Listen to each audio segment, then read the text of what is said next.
16 dogs.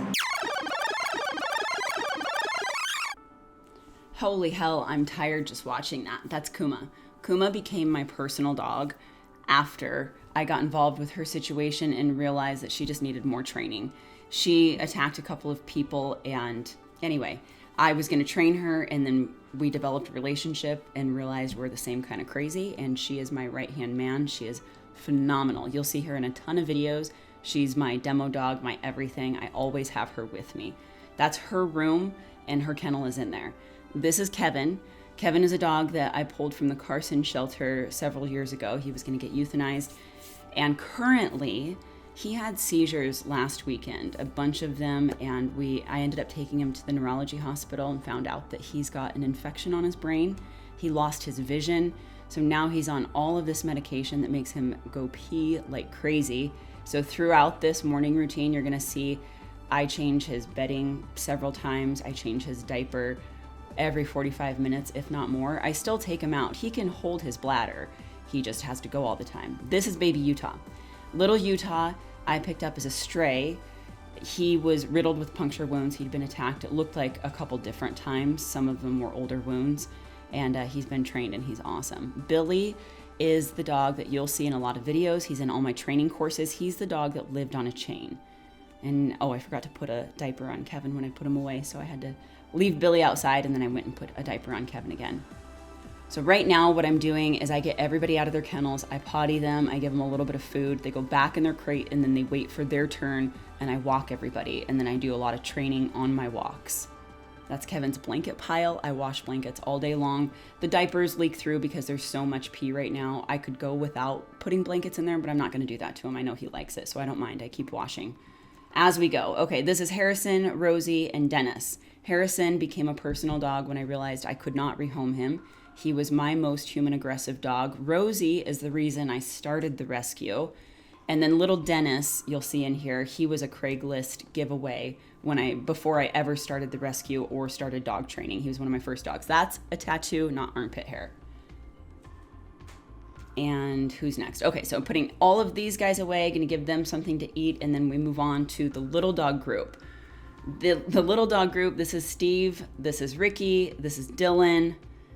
Those three are adoptable. Joey, Rambo, Diamond, little Millie, she sleeps in my bathroom. She's adoptable. Kobe, he's adoptable. And Diamond hurt his leg, so I pick him up and I have to carry him right now because I don't want him re-injuring his leg and making it worse, and then we have to do something like surgery. And side note, I don't get paid for any of this. This is a nonprofit. A lot of people leave me messages all the time. They say, oh my God, I want to do what you're doing. I want to do that for a living. This is not my job. This takes all of my money. I'm a dog trainer. I build courses online. I don't sleep a lot so that I can figure out creative ways to make money because this is not my passion. This is what I call my moral obligation. My passion is working with dogs and helping owners understand that there's no bad dog. Dogs should not be euthanized for their behavior. You can work through anything. You just have to be patient and be willing to do it. And sometimes you need a bite suit. Now I have a blanket that I keep in here. So now what I'm gonna do is let the little dogs hang out and romp around for a few minutes so I can sit down and have some coffee and pretend like that I have a little bit of sanity left. If you are struggling with dog training, I have courses linked in the description below. They're $20. Everything's super affordable because I don't want you giving up on your dog. Because if you do, then this is what happens. And I can't lose any more sleep. I want to help people train their dogs. I love doing it. And because of Billy, I become a much better dog trainer. I don't use prong collars anymore. I used to be very adamant about correcting dogs, and that's just not how I had breakthroughs. That doesn't work for all the dogs, and it really doesn't work for most owners. So I don't do that anymore. I changed the way I train dogs, and it has changed everything with my dogs. My relationships are unbelievable. This is Roman. He was a stray cat. I think previous to me, he was, or being stray, he was feral. My neighbors took him in, and then they moved, and they fucking left him. And he sat outside their house for months.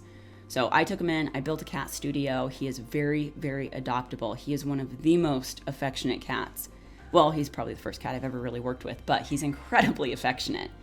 So I'm getting ready to take Kuma on a walk, but I've got to do Kevin one more time before we head out, change his diaper. Throughout this morning routine, I probably go through 6 or 7 diapers. I can't remember. And I change his blankets many, many, many times.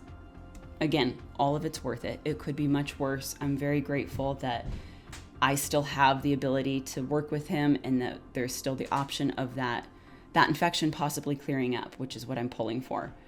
And I don't mind washing these blankets. I'm happy to do it because I know that it keeps him comfortable. Kuma and I do everything together. I take her everywhere. I don't like doing things if I can't take her. I worked really, really, really hard on my relationship with her to be able to do off-leash training. So we do this every single morning. She's a big dog with big breed personality, and she deserves to be in the mountains, and she's stuck here in the city with me until I can afford to buy us a ranch. Okay, we finished our off-leash stuff, and now we're back at the house. I'm doing Kevin's diaper again, and who's next? Oh, it's time for his medication. So he does medication a couple times a day. This has got the seizures under control, and yes, I know of CBD and the benefits of that, and I have some really good quality stuff. I just needed to get this part done so I knew what was working and what wasn't working, and we're going to treat the infection. And Billy, again, Billy's the reason I changed my training. So before we go on a walk, I do this with him because this is the kind of dog he is. He is bold, he has a high drive, he wants to work, and he's prey driven. And now I walk him on a slip lead or a flat buckle collar. And guess what? I forgot to bring Roman in. So Roman only stays outside when I go on a walk with Kuma, and then he's ready to come back. He doesn't want to be in the heat. Billy, 6 months ago, would have killed that cat. He would have, and not probably on purpose, maybe on purpose, I don't know. But his prey drive was unreal. And I did this without doing corrections. And not that I would kick a dog's ass, but you know what I mean? Like, without being heavy on him. We did it by building a relationship, and I gave him better options. And the dogs I have now, I'm blown away. I'm so thrilled about it. Everything I did with Billy is in my LEASH reactivity course. It's $20, and that is linked in the description. And also, if you want to help support the rescue, buy a course. I mean, that's my way I can give back to you guys by keeping those courses really, really affordable. All of my money goes to these dogs, so it's all going to the same place. Whether you donate on my website, which is handoverrover.com, or Venmo, or you jump in the Patreon account. We have Patreon now, and I'm doing some behind the scenes footage. Or you buy a course. All of it goes right back into these dogs. It frees up a little bit so that I'm not so stressed out with vet bills. But that's that's what it is. That's a choice I made.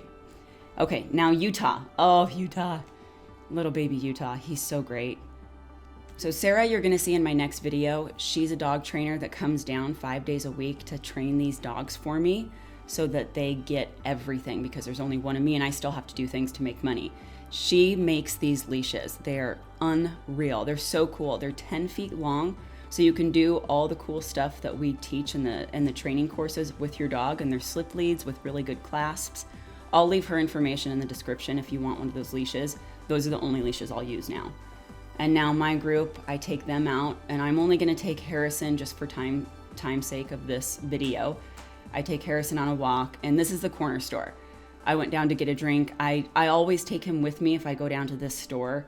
The owners, the people in the store, they always let me bring my dogs in. There's a lot of homeless people in this area, and they also bring their dogs in, so they're super cool about it, and they always like saying hi to whatever dog I bring in, which is really, really fun.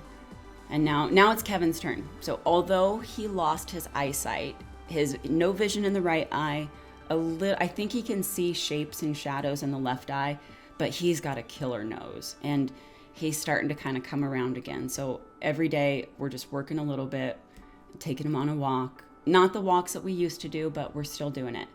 This is Steve. He was the dog. I did a video with him. The bone was sticking out of his tail. It was so mutilated. He's very adoptable. He's a little spitfire. This dog, he's funny. He's funny. He's got a really, really cool personality. He's very aware. He's very emotionally aware of what's happening. He's a really smart dog.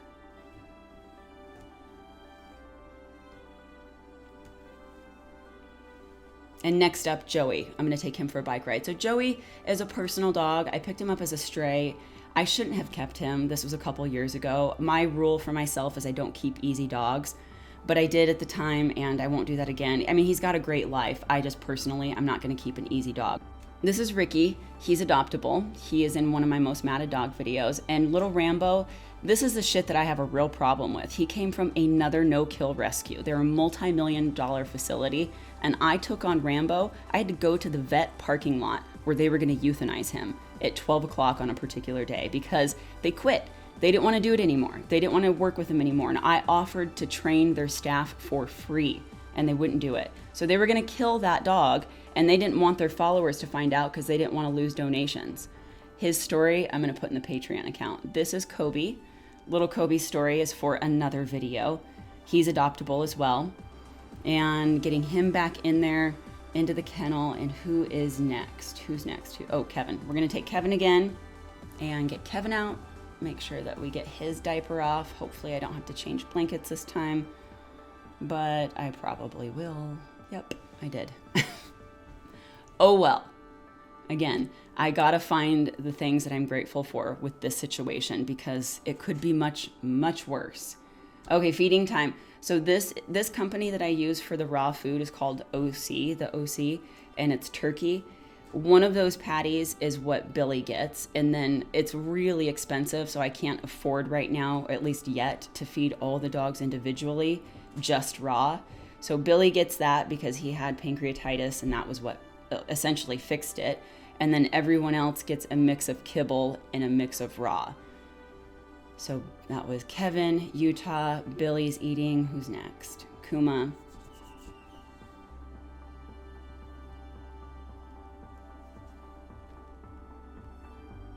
And then Dennis, Rosie, Harrison, and then the little dogs. And if I'm not hand feeding the dogs and we're training them, then they eat in their crates. That's Dylan, Ricky, Steve, Joey, Rambo, Diamond, Kobe. Now that everybody's ate, I have to do work to generate an income. I have $20 training courses. You guys, if you are struggling, I'm gonna link those in the description below. They are worth it. I have a Patreon account. If you wanna help us out, you wanna support, you wanna see behind the scenes footage, join that Patreon account. If you wanna donate to the rescue, it's a 501c3, everything's tax deductible, and Sarah will be here for the afternoon shift. If you like this, subscribe to the channel. See you in the next video.